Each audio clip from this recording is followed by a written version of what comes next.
স্ত্রীর যে একটি কারণে স্বামীরা খুব তাড়াতাড়ি কি মারা যায়। আশ্চর্য হচ্ছেন? এখানে আপনারা তো অনেকে আবার খুশি হয়ে যাবেন যে হুজুর একেবারে দামি আলোচনা করতেছেন, আপনাদেরও প্রবলেম আছে। তবে মা বোন প্লিজ একটা রিকোয়েস্ট করবো আপনাদেরকে, যে আপনাদের একটা ভুলের কারণে আপনার স্বামীর হায়াত কি কমে যাচ্ছে, মারা যাচ্ছে। অথচ আমার রব্বুল আলামিন তিনি কি বলেছেন, হুন্না লিবাসুল লাকুম ওয়া আনতুম লিবাসুল লাহুন্না। ও দুনিয়ার স্বামী স্ত্রী শোনো, তোমরা একে অন্যের কিন্তু পোশাক স্বরূপ, একজন অন্যজনের পোশাক স্বরূপ। কি উদাহরণ দিয়েছেন আল্লাহ পাক, কি অসাধারণ একটা উপমা দিয়েছেন। স্বামী স্ত্রীর পোশাক, স্ত্রী স্বামীর পোশাক স্বরূপ। এই শরীরের মধ্যে আমার সাথে এই পোশাকের কি সম্পর্ক, আমি কোনোদিন I never cut down from my body, আমার বডি থেকে কিন্তু এটা ছিঁড়ে ফেলবো না, কেটে ফেলবো না। কোথাও যদি ময়লা লেগে যায় আমি ধুয়ে আবার গায়ে দিব। খুনসুটি হবেই, ভালোবাসার একটু আপ ডাউন হতেই পারে। এক ছাদের নিচে থাকলে অনেক মতের অমিল হবে, যার মানে এই নয় আপনি এমন একটা কাজ করছেন যে কাজের কারণে আপনার স্বামীর খুব দ্রুত কি মারা যাচ্ছে।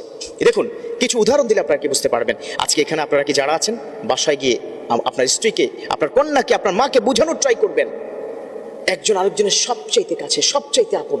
পৃথিবীতে এই দুজনের চাইতে আপন তো আর কেউ নাই। কত গোপন কথা, কত দুঃখের কথা, কত সুখের কথা আপনারা শেয়ার করেন, তাই না? দেখুন, সারাদিন পরে এই স্বামী যখন আপনার ঘরে প্রবেশ করে, আপনাদের বেশ কিছু ব্যাড হ্যাবিট আছে, আপনারা এই হ্যাবিটগুলো প্লিজ ছেড়ে দিবেন।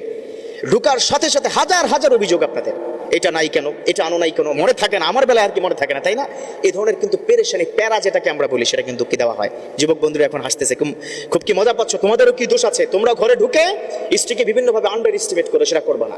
তো মা বোন আপনাদেরকে বলছি, ঘরে যখন ঢুকবে সারাদিন ক্লান্ত শ্রান্ত পরিশ্রান্ত হয়ে প্লিজ একটু ঠান্ডা পানি দিন, পারলে একটু লেবুর শরবত দিন, তাকে খুশি হয়ে যাবে। আর সাথে সাথে তাকে পেরেশানি কি দিবেন না। আর যেই কারণে তার হায়াত কমে যায় সেটা হচ্ছে পেরেশানি দেওয়া, প্যারা দেওয়া, অতিরিক্ত প্রেশার দেওয়া। তার মনের মধ্যে কষ্ট লেগে যায়, খুব কষ্ট পেয়ে যায়। আহা, কার জন্য ইনকাম করি? খুব খেয়াল করবেন, আপনি হয়তো একটা বাচ্চাকে 10 মাস ধরে পেটের মধ্যে লালন পালন করে বড় করছেন, অথচ আপনার স্বামী সন্তানের বাবা 25 বছর ধরে তার টাকায় এই সন্তানকে পড়াশোনা করছে। আপনি হয়তো কষ্ট পেলে ফেল ফেল করে আপনি কি কান্না করতে পারেন, কিন্তু কোনো বাবারা কষ্ট পেলে কিন্তু ফেল ফেল করে কান্না করে না, মনের কষ্ট মনের মধ্যেই রাখে, ঠিক কিনা? অতএব মনের মধ্যে যে কষ্টগুলোকে রাখা হয়, কি মনের মধ্যে যদি কোনো কষ্ট থাকে, কোনো দুঃখ থাকে, কোনো যন্ত্রণা থাকে, বাবারা শেয়ার করে না, এটা আস্তে আস্তে দানা বাঁধতে থাকে।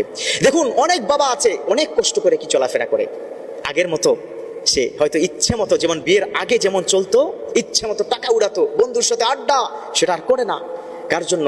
আপনার জন্য। কার জন্য? আপনার সন্তানের জন্য। তো এত কিছু, এত স্যাক্রিফাইস, এত কিছু আপনার জন্য করে, অথচ আপনি তাকে কোথায় কোথায় পেরেশানি দিচ্ছেন। এমন এমন মা বোনেরা আছে, তাদের চাহিদা পূর্ণ করার জন্য স্বামী খারাপ দিকে কি চলে যায়, ঘুষের দিকে চলে যায়, অপরাধের দিকে চলে যায়, অন্যায়ের দিকে কি চলে যায়। স্ত্রীর চাহিদা পূর্ণ করতে হবে তাকে। এই যে আপনার পেরেশানি, এই যে প্যারা, তার মাথায় আন্ডার প্রেশার পড়ে যায়, সে খুব প্রবলেমের মধ্যে কি পড়ে যায় যে কার জন্য এত ইনকাম করি, ঠিক কিনা? এটা কি হয় না? সমাজের মধ্যে এটা হয়। মা বোন প্লিজ এই কষ্টটা দিবেন না। ধীরে ধীরে পেরেশানি করতে করতে করতে করতে তার জীবনের প্রতি আর মায়া থাকে না, আর এই জীবনকে রাখতে ইচ্ছা করে না, তখন কিন্তু সুইসাইডের দিকে কি চলে যায়। আমরা কিন্তু বাংলাদেশের জমিনে এই ধরনের হিস্ট্রি কি দেখেছি না? সুইসাইড করেছে, পেরেশানি আর ভাল লাগে না। স্ত্রী কোথায়? দেশের বাইরে। বাংলাদেশের একজন বড় সেলিব্রিটি শ্বশুর কিন্তু এটা হয়েছে, আপনারা জানেন, নায়ক রিয়াজের কথা। তার শ্বশুর আত্মহত্যা করেছে ফেসবুক লাইভে এসে।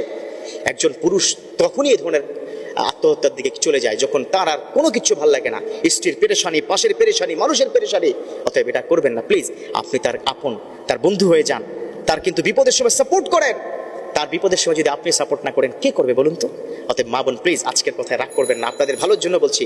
স্বামীদের অনেক সময় আপনাদের পেরেশানিতে তারা স্ট্রোক করে বসে, তার হার্ট ফেল করে বসে। আল্লাহ আমাদের মা বোনদের সঠিকভাবে বুঝার তৌফিক দান করুক।